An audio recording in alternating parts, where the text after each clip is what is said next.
पवारसाहेब, आपलं पुन्हा स्वागत. पहिल्या भागामध्ये आपण अनेक विषयांवर मोकळेपणानं आपली मतं मांडली.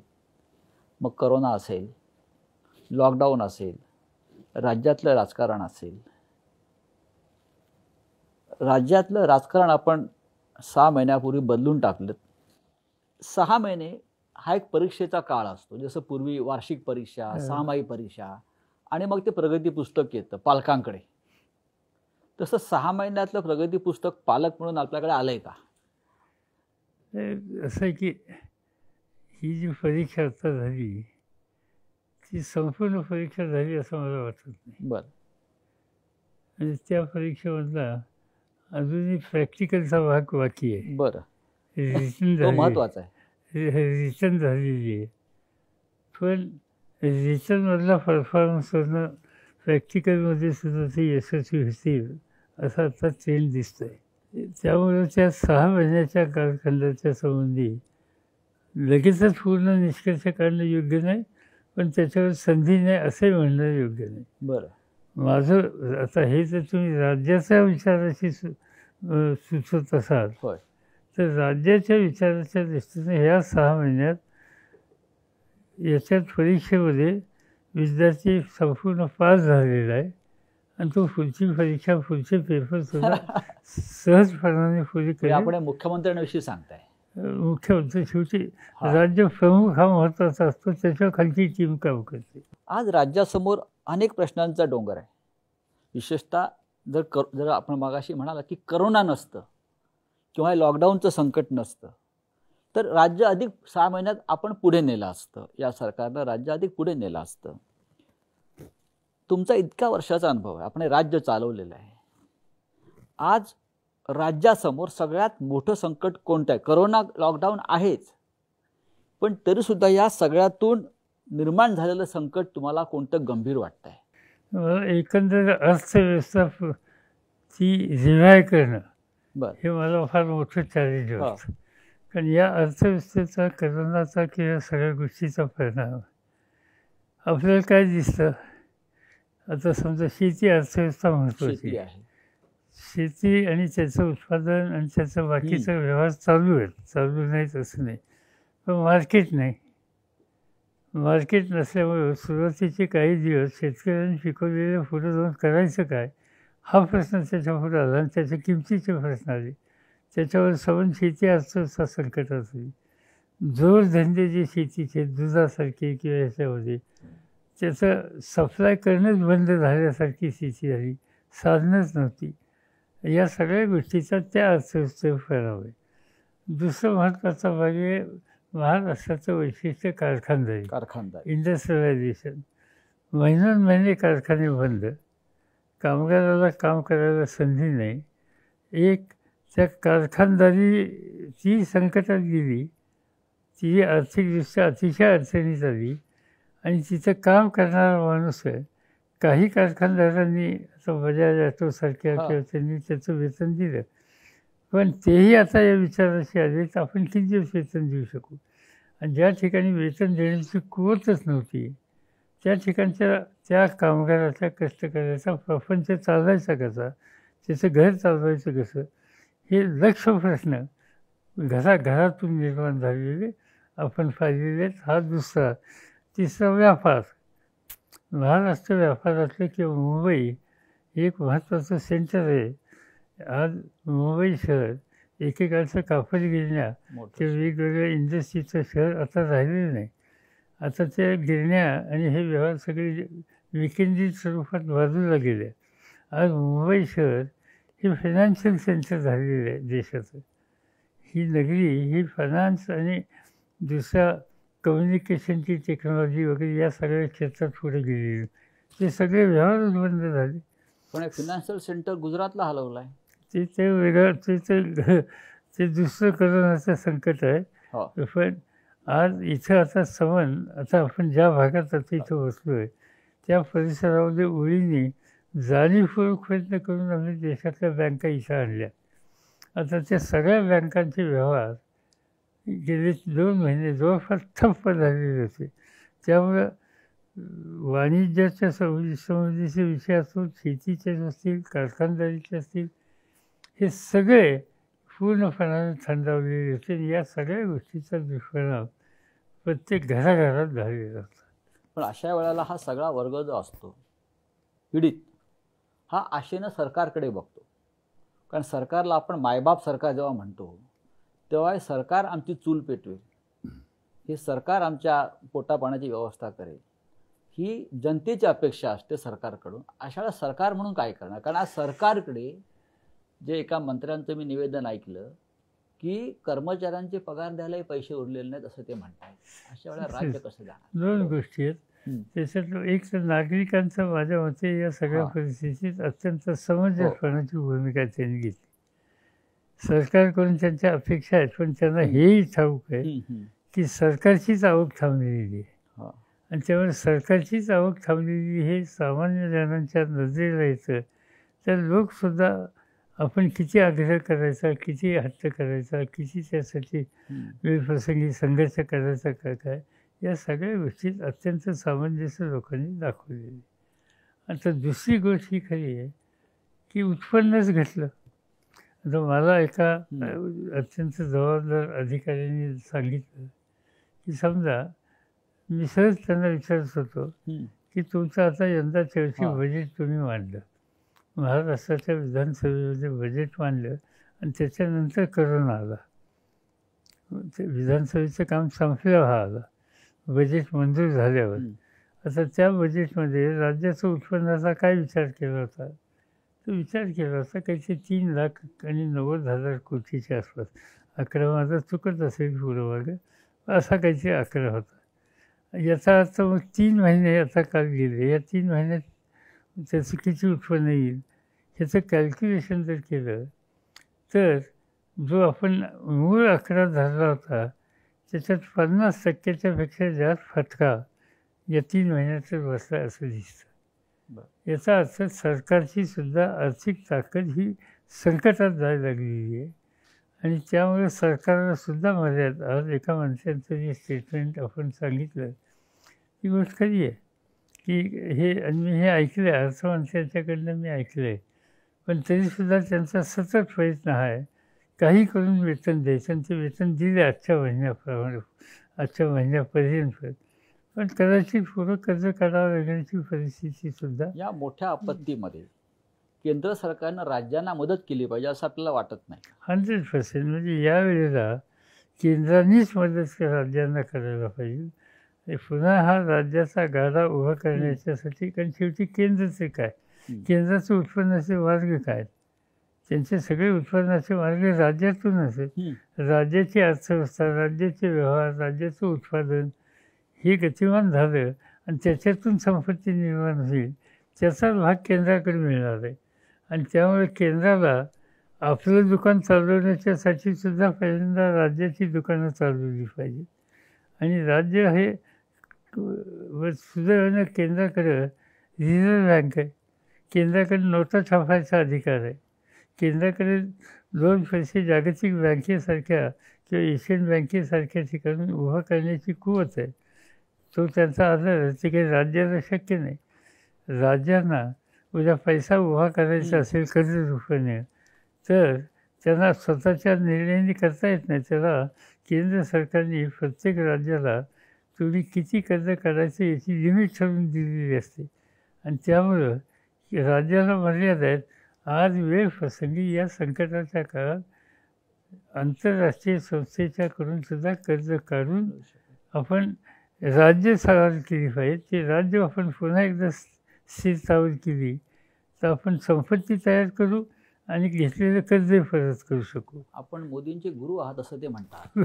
अशा वेळेला आपण आपल्या शिष्याला सांगायला पाहिजे की देशाच्या अर्थव्यवस्थेविषयी आपल्याला काही निर्णय कठोरपणे घ्यावे लागतील. असं पहिल्यांदा गुरु आहे असं म्हणून की त्यांनाही अडचणीत आणू नका, मला अडचणीत आणू नका. गुरु राजकारणात कोणी कोणाचा गुरु असत नाही. त्याला आपल्याला सोयीची भूमिका आम्ही लोक एकमेकाच्या संदर्भात मांडत असतो, याच्यापेक्षा दुसरं काही नाही. पण अलीकडे काय माझी त्यांची भेट नाही. हे करोनाचं संकट आल्याच्या नंतर काहीतरी या सगळ्या राजकीय पक्षाच्या लोकांच्या वरच्या काही चर्चेत बोलणं यापेक्षा वेगळं नाही. मला स्वतःला असं वाटतं की आत्ता या सगळ्या परिस्थितीमध्ये अर्थव्यवस्था रिव्हाईव्ह करण्याच्यासाठी मोदींनी काही जाणकारांची मदत घेण्याच्या संबंधीची आवश्यकता होती. आता एक गृहस्थ रिझर्व्ह बँकेची गव्हर्नर होते इथं, दुर्दैवानं काय झालं मला माहिती नाही, पण ते सोडून गेले. आता ही अशी जी माणसं आहेत किंवा डॉक्टर मनमोहन सिंगाच्यासारखे देशाला का मनमोहन सिंगची गरज आहे का? 100% गरज आहे. कारण मनमोहन सिंग जेव्हा पहिले झाले फायनान्स मिनिस्टर झाले त्याच्या मंत्रिमंडळात मी होतो आणि मला माहिती आहे की त्यावेळी फायनान्शियल क्रायसिसमधनं कसे आम्ही जात होतो. पण मनमोहन सिंगांनी एक नवीन दिशा दिली. त्याला 2 कारणं आहेत. म्हणजे मनमोहन सिंगांना जसं मी श्रेय देतो तसं नरसिंगरावांना श्रेय देतो. आणि या दोघांनी नेहमीचा चौकटीचा रस्ता बदलून वेगळ्या वळणावर गाडी नेली आणि सवन अर्थव्यवस्था सावरली. आज त्याची आवश्यकता होती आणि तशा प्रकारच्या लोकांची मदत घेऊन मोदी साहेबांनी पावलं टाकायच्या दृष्टीनं काळजी घ्यावी आणि त्या सगळ्या गोष्टीला माझी खात्री आहे देश सहकार्य करेल. आपण राष्ट्रीय स्तरावरचे खूप महत्त्वाचे नेते आहात आणि देशभरातल्या अनेक राष्ट्रीय प्रश्नावरती आपण मतं व्यक्त करता, आपला सल्ला घेतला जातो. आपण जे बोलता त्याला एक महत्त्व प्राप्त आहे. मग प्रधानमंत्री असतील किंवा गृहमंत्री असतील, अर्थमंत्री असतील किंवा विरोधी पक्षातले इतर नेते असतील, ते सतत आपल्या संपर्कात असतात, आपण त्यांच्या संपर्कात असता. पण हे जे संकट आता आपल्याला दिसतं आहे या देशातलं आणि महाराष्ट्रातलं, ते दूर करण्यामध्ये कुठे समन्वयाची तुम्हाला कमतरता दिसते आहे का? मला असं दिसतं की म्हणजे जरूर प्राईम मिनिस्टरने 1-2दा लोकांशी बोलणी केली इतर पक्षाच्या, पण या संकटाची व्याप्ती स्वरूप एवढं मोठं आहे की ते कुठल्याच एका पक्षाने एका विचाराने हे सगळं आपण सोडू शकू ती भूमिका घेऊन चालणार नाही. यावेळेला ज्यांची मदत होणं शक्य आहे, उपयुक्त आहे, त्या सगळ्यांना बरोबर घ्यायच्या संबंधीचा प्रयत्न केला पाहिजे. आज मोदी साहेबांचा जो सेटअप आहे त्या सेटअपमध्ये आज अनेक सहकारी असे आहेत की या अशा प्रकारच्या कामामध्ये एक अनुभव त्यांना नाही, आम्हालाही कोणाला नाही, कारण असं संकट आपण पाहिलंच नव्हतं. पण या संकटाला मात करण्याच्यासाठी ज्या प्रकारची पावलं टाकायला सगळ्यांची साथ घेतली पाहिजे त्याची आम्हाला कमतरता दिसते. तुम्ही अर्थमंत्र्यांशी आयुष्यात कधी चर्चा केली का? देशाच्या अर्थमंत्र्यांशी? माझी कधी भेटही झाली नाही, एकदाही भेट झाली नाही, कधी म्हणजे असं बोलणंही झालेलं नाही. आणि असे प्रश्न ज्यावेळी देशाची अर्थव्यवस्था संकटात जातात त्यावेळेला एक प्रकारचा डायलॉग पाहिजे. तो डायलॉगची प्रक्रियाच नाही. हा डायलॉग संपलेला असं वाटतं आपल्याला? नाही, काही लोकांच्या कामाची पद्धत असते की त्याच्यात आता म्हणजे आता प्रणव मुखर्जी होते अर्थमंत्री, प्रणव मुखर्जी होते किंवा चिदंबरम होते किंवा मनमोहन सिंग होते. अनेक वेळेला मी पाहिलो की ते अन्य पक्षाच्या किंवा अन्य जाणकारांची तासनतास बसवत आणि त्यांची मतं घेत असत. आता घेतात का नाही मला माहिती नाही, कारण आमच्या बाकीच्या लोकांना तिथं वेगळ्या विचाराचा प्रवेश असं दिसत नाही आणि त्यामुळे ते घेतात का काय, घेतल्याचे परिणाम कुठे जे दिसायला हवेत बाहेर तेही दिसत नाही. हे संकट जे आहे, कोरोना असेल, लॉकडाऊन असेल, अर्थव्यवस्था असेल, ते मोठंच आहे. हे संकट सुरू असताना देशावरती अजून एक संकट अचानक आलं, ते म्हणजे देशावर झालेला चीनचा हल्ला. आपल्या सीमांवरती अशांतता आहे, म्हणजे चीनचे लोक आतमध्ये घुसलेत अशा प्रकारचे आरोप होत आहेत पुराव्यासह. तुम्ही या चीनच्या संकटाकडे या क्षणी कसं काय पाहता? असं की माझा या सगळ्या प्रश्नाकडे बघण्याचा दृष्टिकोन हा वेगळा आहे. आपण या देशात गेले अनेक वर्ष जनमानसामध्ये आपला विरोधक कोण, शत्रू कोण ह्याचा ज्यावेळी विचार करतो त्या भारतीय मनावर पहिल्यांदा पाकिस्तान येतं. माझं पहिल्या दिवसापासून अनेक वर्षाचं मत आहे, पाकिस्तान हा आपला खरा, त्याच्यापासून खरी चिंता आपल्याला नाही. पाकिस्तान हा आपल्या विचाराशी नाही, ही गोष्ट खरी आहे. पाकिस्तान आपल्या हिताच्या विरोधी पावलं टाकतो, ही खरं आहे. पण लाँग टर्मच्या दृष्टीनं आपल्या सगळ्यांच्या हिताची बाबतीत खरंच संकट निर्माण करण्याची ताकद आणि दृष्टी आणि कार्यक्रम फक्त चीनचा आहे. आणि चीन हे आपल्या देशाच्या दृष्टीनं मोठं संकट आहे. आणि चीन हे संकट आहे, त्यामुळे चीनच्यापासून आपल्याला होणारा उपद्रव हा साधासुद्धा नाही. पाकिस्तानची लष्करी शक्ती आणि चीनची लष्करी शक्ती याच्यात जमीन अस्मानाचा फरक आहे. आज आपली लष्करी शक्ती, आपलं हवाई दल, आपलं नाविक दल, आपलं सैन्य दल, आपली बाकीची सगळी स्फोटकं आणि चीनची याच्या संबंधीची तुलना केली तर कदाचित 10ला 1 हे प्रमाण पडू शकत. म्हणजे आपल्यापेक्षा इतक्या अधिक पटीने त्यांच्याकडे या गोष्टी आहेत.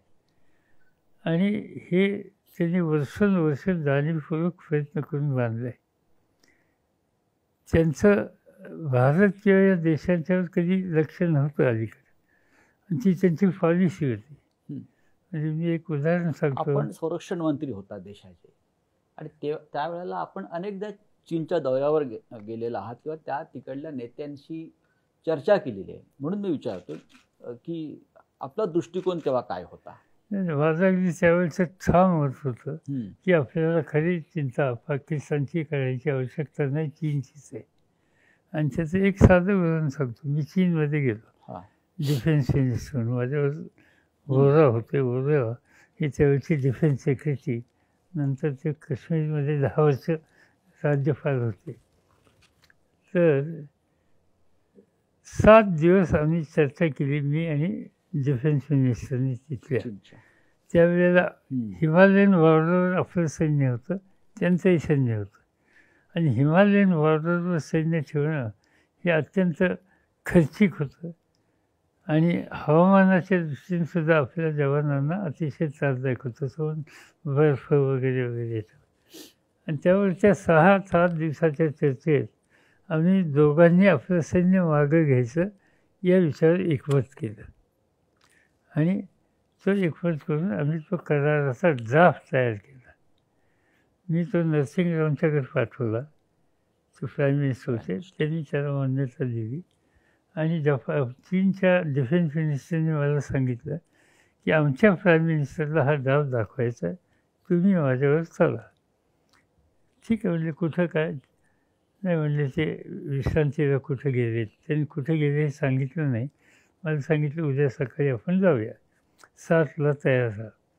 मी 7ला तयार राहिलो आणि विमानतळावर आम्ही गेलो.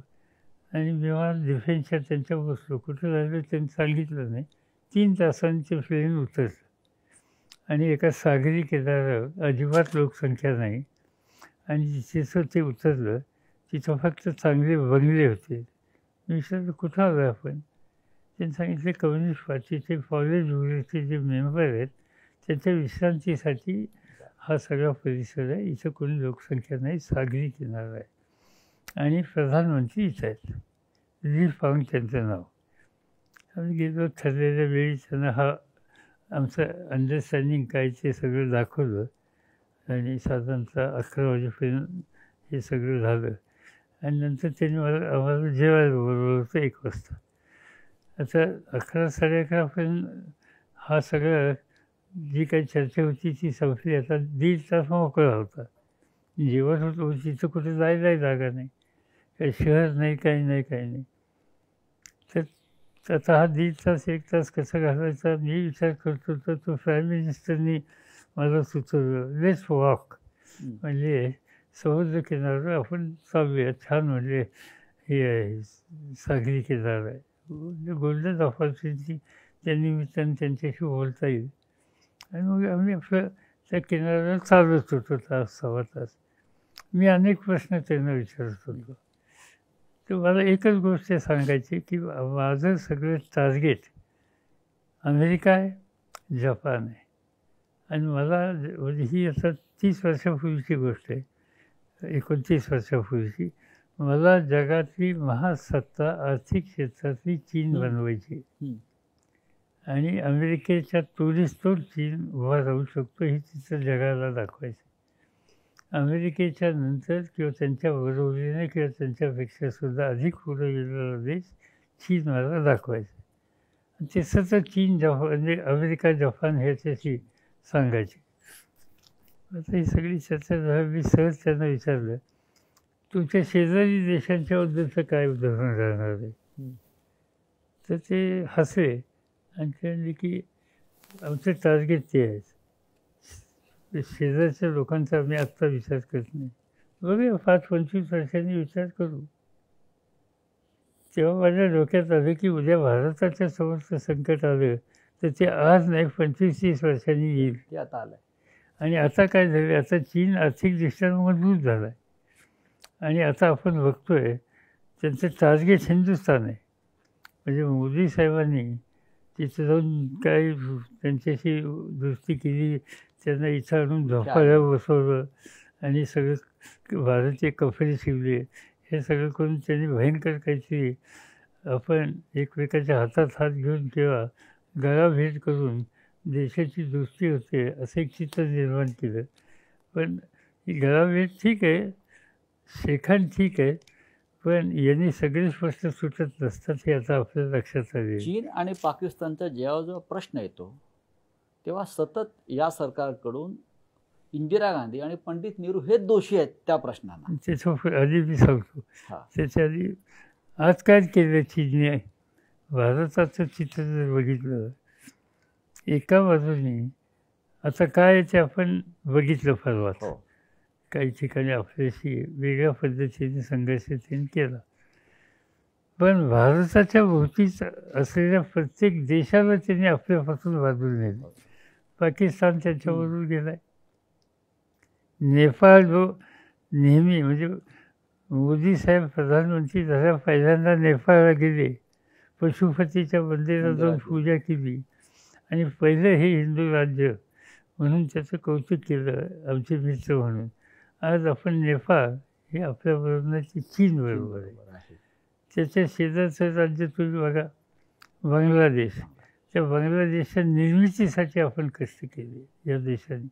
आज बांगलादेशशी त्यांनी परवा करार केला आणि बांगलादेश त्यांच्यावर म्हणजे पाकिस्तान, नेपाळ, बांगलादेश आणि खाली श्रीलंका म्हणजे या चौबाजूने जे आपले जे शेजारी आहेत त्या सगळ्यांना चीनने आत्मसात केलेलं आहे आणि त्याच्यामध्ये भारताच्या विरोधी सूर आपल्याला ऐकायला मिळतो आहे. हे सवन या अलीकडच्या काळातलं योगदान आहे. आता हे नेहरू आणि इंदिरा गांधींना दोष देण्याच्या संबंधीची भूमिका घेतात. असं आहे की जवाहरलाल नेहरूंच्या कालखंडामध्ये प्रत्यक्षपणानं चीनचा किंवा त्याच्यापूर्वी आपला संघर्षाचं चित्रच नव्हतं. चीनचं खरोखर आपले सहकार्याचे सौहार्दाचे संबंध होते. आणि जवाहरलाल नेहरूंचा दृष्टिकोन हा होता की आज ना उद्या चीन महासत्ता होणार आहे, त्यामुळे त्याच्याशी सुसंवाद ठेवणं हे गरजेचं आहे. आपण संघर्ष करणं दोघांच्या हिताचं नाही आणि त्यामुळे त्यांनी संघर्षाची भूमिका घेतली नाही. या उलट ह्या शेजाऱ्यांना बरोबर घेऊन पंचशीलचं तत्त्वज्ञान त्यांनी जगाच्या समोर मांडलं या सगळ्यांना घेऊन आणि त्याच्यामुळे एक प्रकारची शांतता आपल्याला बघायला मिळाली. दुर्दैवानं पुढे चीनच्या नेतृत्वाने काही वेगळी भूमिका घेतली आणि त्याच्यातून आपला त्यांचा संघर्ष झाला हा भाग आहे. ते काय आपण दुर्लक्षित आपलं परराष्ट्र धोरण चुकतं असं आपल्याला वाटतंय का? मला काही फारसं असं वाटत नाही. कारण असं आहे की जवाहरलाल नेहरूंच्या काळात, इंदिरा गांधींच्या काळात आणि अटल बिहारींच्या काळात परराष्ट्र धोरणामध्ये काही फरक नव्हता आणि आज कमी प्रमाणात तेच चालू आहे. फक्त मोदी साहेब आल्याच्या नंतर त्यांनी काही वेगळा प्रयत्न करण्याचा एक दृष्टिकोन त्यांनी घेतला असं दाखवलं होतं, पण ते खरं टिकलं नाही. आज परराष्ट्र खातं बघितलं आणि त्या खात्यातली संपूर्ण यंत्रणा बघितली जी आपले राज्य देशातले परराष्ट्राचे आपले अँबॅसेडर्स असतील किंवा या सगळ्यांचा आपण जुनी चालत आलेली आपली नीती आहे त्याच्यापेक्षा वेगळी नीती घेतलेली नाही. चीनच्या प्रश्नाचं राजकारण करू नये असं आपण म्हणाला. म्हणजे नक्की काय? नक्की मी त्याच्यात असं म्हणलं की हा जो परवा संघर्ष झाला, तो संघर्ष जो आहे त्याच्यात निश्चित चीनची भूमिका चुकीची होती. तिचं काय होतं, म्हणजे आता माझ्याकडे तो कागद आहे, कोणतं खोरं, गलवान व्हॅली. आता गलवान व्हॅली जी आहे ही लडाखच्या मधला एक महत्त्वाचा भाग आहे. लडाख हा आपल्या दृष्टीने अत्यंत महत्त्वाचा भाग आहे आणि लडाख हा कधी भारताला चिंता व्यक्त करणारा भाग नव्हता. तिथं जे लोक आहेत ते बुद्धिस्ट विचाराचे, शांतताप्रिय आहेत आणि भारताच्या बद्दल सर्व भारतीयांच्याबद्दल आस्था असलेली अशा प्रकारची. त्या सर्व परिसराला आपला भाग येतो. तिथं कधी असा वाद आलेला नव्हता. शेजारी तिथं चीन आहे. 1993 साली ज्यावेळी मी गेलो होतो चीनला, त्यावेळेला आम्ही चीनशी करार केला. म्हणजे आम्ही तो ड्राफ्ट केला, मगाशी मी सांगितलं ना, तो आमच्या चर्चेचा मसुदा. त्याच्यानंतर सही केली नरसिंगरावनी स्वतः तिथे जाऊन. तो मसुदा काय होता? तो मसुदा असा होता की लडाख आणि या सगळ्या परिसरामध्ये आपल्यामध्ये संघर्ष नको, आणि उद्या एखाद दुसऱ्या प्रश्नावरून मतभेद झाला तर त्या ठिकाणी दोन्ही देशांनी बुलेट वापरायची नाही, बंदुकीचा वापर करायचा नाही. तुम्ही बघितलं परवा त्या रस्त्यामध्ये वाद झाला तर बंदूक नाही वापरली, धक्काबुक्की केली, त्याच्यामध्ये अवजारं वापरली. नंतर सेकंड राऊंडला, पहिल्यांदा नव्हती. आणि ती अवजाराचं काय होती, स्टिक वापरले, त्याला त्यांनी खेळे बसवले किंवा आणखीन काय झालं, पण फायरिंग नाही झालं. कारण त्यावेळेचा तो करार होता 93 सालचा. तो करार आपणही पाळला, त्यांनी काही प्रमाणात पाळला. आत्ता आपण तिथे एक रस्ता करायला घेतला, आणि तो रस्ता कोणता? तो रस्ता म्हणजे आपण जवळपास त्याचं नाव, त्या रस्त्याचं नाव जे आपण जो प्रत्यक्षपणाने करायला घेतला, त्या दुबरुक टू GBO, दौलत बेग ओल्डी. हा जो भाग आहे दौलत बेग ओल्डी, जुना भाग आहे, सियाचीन आणि लडाखच्या मधला तो जवळचा भाग आहे. तो रस्ता आपण करतो 100% आपल्या हद्दीत करतोय, आणि त्याच्या दुसऱ्या बाजूला चीन आहे. आता राहुल गांधींचं म्हणणं असं आहे, नाही, ते आपल्या हद्दीतून आपण त्या ठिकाणी करतोय, त्यामुळे काही चूक नव्हती. तिथं जी चीनने जी धक्काबुक्की तिथं केली आपल्या लोकांना, ती योग्य नव्हती. आता आज जे बोललं जातं, म्हणजे माझं स्वच्छ मत असं आहे की हा जो प्रश्न आहे, हा प्रश्न आपण लष्करी शक्तीनं सोडू शकत नाही. हा प्रश्न आपल्याला डिप्लोमॅटिक चॅनलनी सोडवला पाहिजे. आणि त्यामुळं हे जे सांगितलं जातं आहे सारखं की सैन्य आहे, सैन्य आणलं, तुम्ही काय करताय, सैन्य आपण वापरलं पाहिजे. ठीक आहे, सैन्य आपल्याला नेता येईल. आपले नरवण्यांचे स्टेटमेंट मी बघितलं काही लोकांची, म्हणजे वेळ आली तर ते करू, त्याची काही किंमत द्यायची असेल ते देऊ. पण आज त्या लष्करी शक्तीनं हा प्रश्न आत्ता सोडवण्याची परिस्थिती नाही. पण चीन आतमध्ये घुसल्याने आपली जमीन ताब्यात घेतल्याचा आरोप होतो. ती जमीन आज नाही ताब्यात घेतलेली. आज त्यांनी जी जमीन ताब्यात घेतलेली आहे ती आता ती बघा जवळपास 45,000 स्क्वेअर किलोमीटर इन अक्साई चीन, तिथं ती जमीन घेतलेली आहे.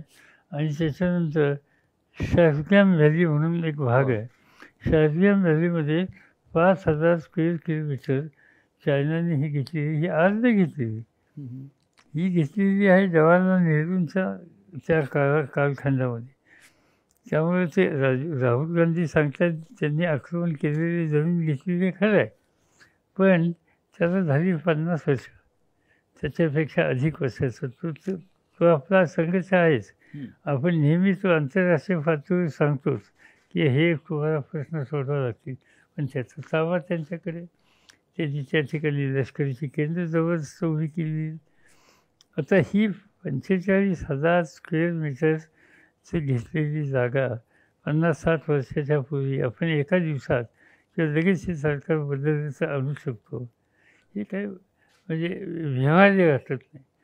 आज त्या दृष्टीनं प्रयत्न केला पाहिजे, पण तो प्रयत्न निगोसिएशननी जगातल्या अन्य देशांच्या वाचून चीनवर प्रेशर आणून हा प्रश्न सोडवला पाहिजे. 20 जवानांची हत्या जी आहे आपल्या, ती आपल्या हद्दीत घुसून चीनने केले, हा चिंतेचा विषय. असं की ते केलं तर त्याच्याबद्दल निश्चित आपल्याला कडक भूमिका घ्यावी लागणार आहे आणि ती भूमिका आपण त्याच्या वेळच्या वेळीच घेण्याची आवश्यकता असते. ती यापूर्वीसुद्धा घ्यायला कदाचित विलंब लावला का काय फारच माहिती. मी जे म्हणतो की ह्याच्यात राजकारण आणू नका, त्याचं कारण एकच आहे की हा प्रश्न इतका गंभीर आहे आणि उद्या आपण सांगितलं काही नाही, फौज पाठवा, आपण हल्ले करू शकतो, पण त्या हल्ल्याला जे उत्तर दिलं जाईल आणि त्याची किंमत जी सवन देशाला द्यायला लागेल ती सुद्धा दुर्लक्षित करू नये.